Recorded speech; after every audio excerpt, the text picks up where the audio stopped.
उनको बिल्कुल भी नहीं बेच सकता। तो इसीलिए मैं आपसे कह रहा हूँ कि जिस तरह तुम यहाँ तक आए हो ना, उसी तरह वापस लौट जाओ, तो ही तुम्हारे लिए अच्छा होगा।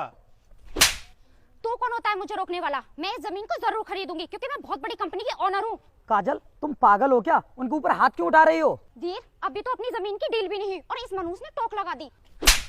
वो तो तू लड़की है, इसीलिए मैंने तुम्हें एक थप्पड़ लगाया है। अगर तेरी जगह पर कोई लड़का होता ना, तो साले को जमीन में गाड़ देता। अब चुपचाप निकल जा यहाँ से, वरना मारते मारते तेरा भूत बना दूंगा। फालतू में टाइम वेस्ट कर दिया मेरा यहाँ पर।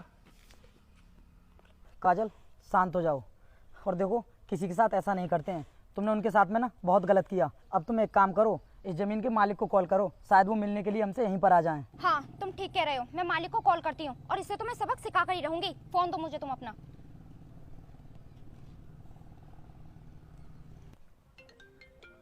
अरे काजल, मोबाइल की आवाज़ तो उनके पास से आ रही है। कहीं यही तो इस जमीन के मालिक नहीं है? हाँ यार, और उसके पास तो आईफोन भी है। चलो चलकर देखते हैं। चलो। सुनिए, इस जमीन के ओनर का फोन तुम्हारे पास क्या कर रहा है? क्या मतलब है आपका कि ओनर का फोन मेरे पास क्या कर रहा है? अरे मैं ही इस जमीन का ओनर हूँ। और हाँ मैडम, तुमने मुझे इन कपड़ों में क्या देख लिया?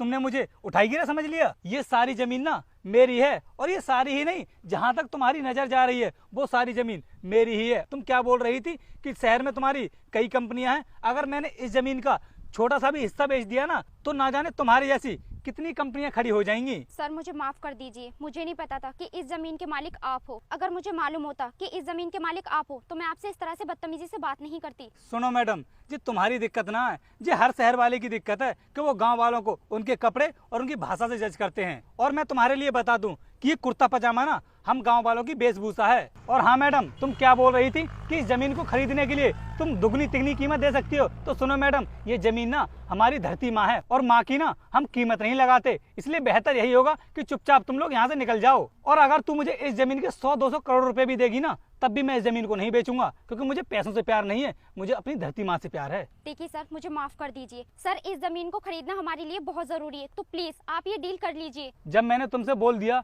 कि मैं तुम्हारे साथ कोई डील नहीं कर सकता, और मेरी तो ये समझ में नहीं आ रहा है कि तुम्हें बता किसने दिया कि मैं इस जमीन को बेच रहा हूँ। देखो मैडम, आगे से किसी के साथ तुम डील करने के लिए जाओ ना, तो थोड़ा तमीज से जाना, क्योंकि अगर तुम इस तरीके से किसी के साथ डील करने के लिए गई ना, तो कोई भी तुमसे डील करने के लिए तैयार नहीं होगा। इसलिए अपना भी टाइम बर्बाद मत करो और मेरा भी टाइम बर्बाद मत करो। जाओ यहाँ से। और हाँ, अपने ना इस टीन के डब्बे को यहाँ से हटा लो, क्योंकि मेरा ट्रैक्टर आने वाला है, पता लगे कि उसके नीचे कुचल जाइए। जाओ यहाँ से।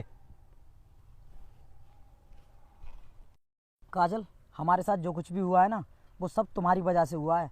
अगर तुम उनसे बदतमीजी से बात नहीं करती, तो शायद वो ज़मीन के लिए हमें बेच देते। चलो, अब यहाँ पर कुछ नहीं हो सकता।